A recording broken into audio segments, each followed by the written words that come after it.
안녕하세요. 잡시광입니다. 트럼프 미국 대통령은 4월 2일을 해방의 날이라고 주장하며 전 세계를 대상으로 상호 관세를 발표했습니다. 트럼프는 몇 주간의 고심 끝에 국가별로 다른 관세를 책정하는 방식을 선택했습니다. 국가별 관세율은 중국 34%, 유럽연합 20%, 베트남 46%, 타이완 32%, 일본 24%, 인도 26% 등입니다. 기본적으로는 10% 관세를 물리고 최악의 국가에는 추가 관세를 부과할 예정이라고 밝혔습니다. 트럼프 2기 행정부 출범 이후 가장 큰 무역 조치였습니다. 미국의 8번째로 큰 무역 적자를 안긴 우리나라 역시 관세 폭격을 피할 수 없었습니다. 한국은 34%의 중국보다는 낮지만 20%의 유럽연합, 24%의 일본보다는 높은 25%로 책정됐습니다. 당초 현지 언론의 예측보다도 크게 높은 수준이라 충격이 컸습니다. 자동차와 철강, 반도체 등 주력 수출 산업의 대미 의존도가 높은 한국은 이번 상호 관세로 상당한 타격을 받을 걸로 예상됩니다. 전 세계를 상대로 한 도널드 트럼프 미국 대통령의 전방위적인 상호 관세 부과가 현실화하면서 제2차 세계대전 이후 미국 주도로 구축됐던 자유무역 시대가 막을 내리고 있다는 평가가 나옵니다.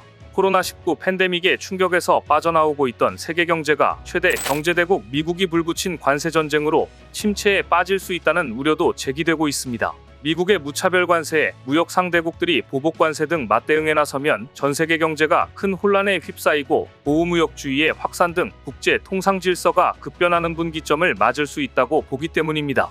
에스와르 프라사드 미국 코넬대 교수는 미국 주도의 규칙 기반 시스템 위에 구축됐던 자유롭고 폭넓은 국제무역의 시대가 갑작스럽게 막을 내리고 있다고 평가했습니다. 베베어 그룹의 나이절 그린도 세계무역의 지진이 발생한 날이다. 제2차 세계대전 후 미국과 세계를 더 번영하게 했던 시스템을 트럼프 대통령이 날려버리고 있다고 혹평했습니다. 웨드 부시에 된 아이브스는 최악보다 더 안 좋은 시나리오라고 평가했습니다. 도이체방크 애널리스트들은 미국이 스무트 홀리관세법을 시행했던 1930년대 초 이후 본 적 없는 수준으로 관세율이 올라갈 수 있다고 내다봤습니다. 1929년 미국의 보호무역주의자인 리드 스무트 상원의원과 윌리스 홀리 하원의원이 미국 경제를 보호하겠다며 발의한 스무트 홀리관세법은 대공황을 악화시켜 이후 자유무역 질서에 균열이 생길 때마다 가장 먼저 반면교사로 언급되곤 하는 사례입니다. 그런데 일부 경제 전문가들은 최근에 트럼프 관세가 글로벌 경제에 미치는 충격이 스무트 홀리관세법 당시보다 파급 효과가 클 것으로 예측하고 있습니다. 훨씬 더 큰 일이 벌어질 수 있다는 경고입니다. 현재 미국의 수입이 GDP에서 차지하는 비중이 1930년대 초반보다 훨씬 크기 때문입니다. 일부 경제학자들은 여러 나라가 침체에 빠질 것이다. 이러한 관세율이 장기간 유지될 경우 모든 기존 예측치를 버려야 할 것이라고 경고하고 있습니다. 자유무역에 기반한 세계적 분업체계가 망가지면 상품 가격이 올라가 인플레이션을 자극할 수 있다는 관측도 있습니다. 부채가 급증한 상태에서 경제가 둔화하면 버틸 수 없는 국가들이 늘 수 있다는 것입니다. 그런데 벌써부터 다른 나라보다도 미국이 후폭풍을 맞고 있습니다. 트럼프식의 상호관세가 현실화되면 미국 내 물가 폭등도 불가피하기 때문입니다. 트럼프 대통령이 상호관세를 발표하자 뉴욕 증시의 시가총액이 하루 만에 4,500조 원이 증발하는 사태가 발생했습니다. 2020년 3월 이후 가장 큰 하락폭이었습니다.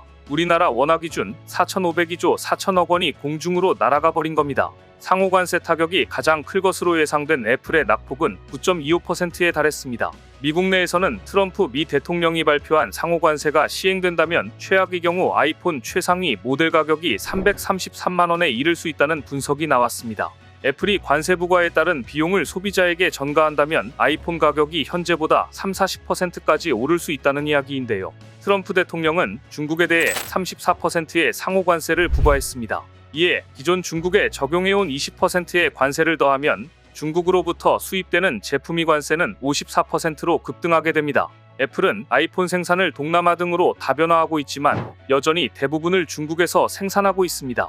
월스트리트 로젠블레트 증권은 미국에서 799달러에 출시된 아이폰 16 시리즈 기본형의 경우 관세 인상 시 가격이 최대 1,142달러에 이를 수 있다고 분석했습니다. 트럼프 대통령이 부과한 상호관계를 토대로 애플이 이 비용을 소비자 가격에 전가할 경우 43%의 가격 인상이 일어날 수 있다고 예측한 것입니다. 특히 최고급 모델인 아이폰 16 프로 맥스의 경우 소비자 가격이 1,599달러에서 43% 오른 2,300달러에 달할 수도 있다고 내다봤습니다. 상호관세는 미국으로 수입되는 제품에 대한 것으로 이처럼 인상된 가격은 미국 내에서만 적용됩니다.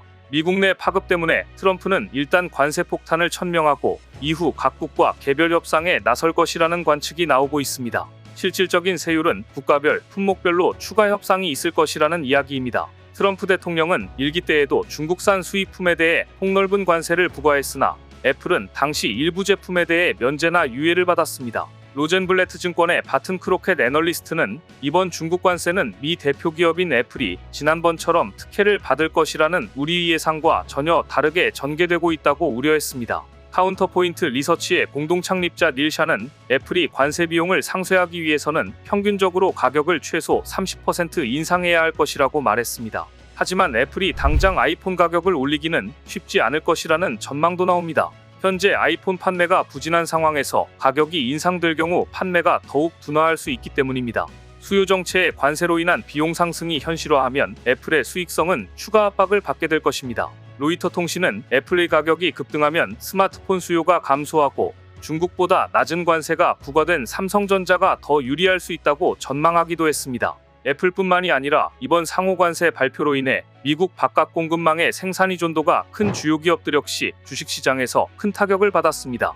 반면 공포지수로 불리는 미시카고 옵션 거래소의 변동성 지수는 이날 30.15, 지난해 8월 이후 가장 높은 수준을 나타냈고 경기 침체 우려 확산에 채권 금리는 급락했습니다. 트럼프 대통령의 새로운 관세 계획이 전 세계의 보복을 촉발하고 경제에 타격을 줄 것이라는 불안 속에 투자자들이 투매에 나선 것으로 풀이됩니다. 그런데 과거 트럼프의 행적을 보면 정책을 손바닥 뒤집듯 바꾼 적도 많았고 일단 폭탄 발표를 한 뒤 유예나 예외 정책을 두어 실질적인 파장을 감소시킨 적도 많았습니다. 이번에도 특히 한국을 두고는 비슷한 전략이라는 분석이 나옵니다. 시타르트 모한다스 전 미국 국방부 동아시아 부차관보는 워싱턴의 싱크탱크 전략국제문제연구소가 개최한 한미일 3국 협력의 미래 관련 좌담에서 관세에 대해 무엇이 발표되든지 그것이 최후 통첩은 아니다. 미국과 안보 등 현안을 두고 논의하는 동맹국들은 미국과의 관세 관련 협상에서 카드를 갖게 될 것이라고 말했습니다.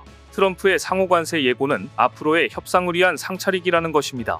즉 상호관세 발표 이후 각국과의 협상 여지가 있을 것이라는 뜻입니다. 그러면서 모한다스 전 미 국방부 동아시아 부차관보는 이렇게 지적했습니다.